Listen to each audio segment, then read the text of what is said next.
तो अभी कल है रिलीज करी ना तो 2 मिनट में गा दी। अच्छा कोनो गा दो गाओ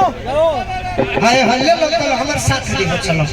तो पुनिया लमत जा अकेला झरेला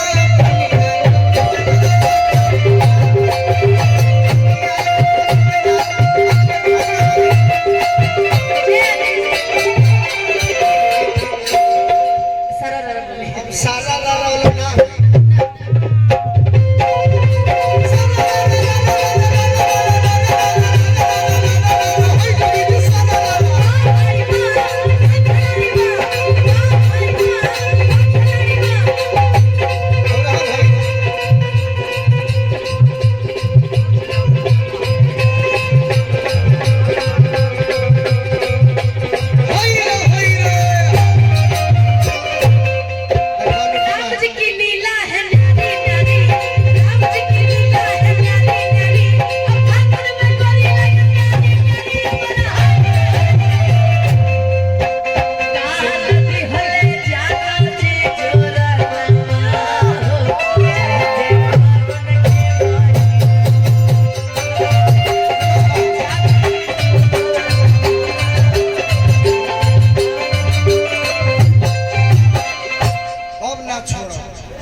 सरस्वती पूजा से हमने ओरिजिनल फगुआ होला। लेकिन अब क्या करी यूट्यूब वाला भाई बोलो जब रिकॉर्डिंग में बाजता तो तनी हमू गलती कर देनी है और भाई जान ले हले जातो जी जोरनवा कि हमारा बात बर्दाश्त ना होला ई ना बर्दाश्त भइते से कहतनी मैंने बाबू साहब मैंने दादा साहब और कहो कि फगुआ में केरे धके छीला अजतन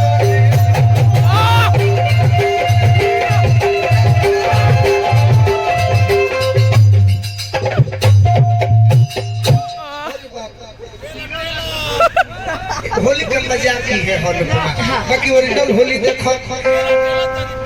तो बंगाला में उड़ेला अभी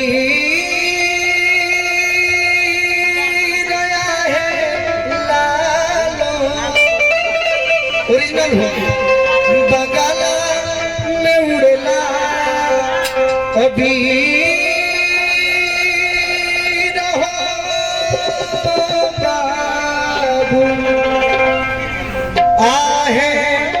बाबू कुंवर सिंह अरे दिगवा बंगाला में उड़ेला अभी रहा है लेकिन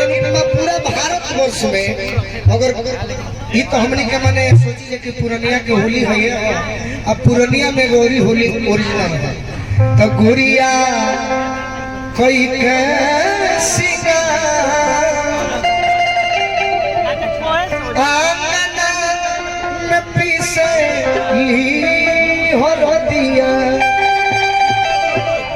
गुड़िया कोई के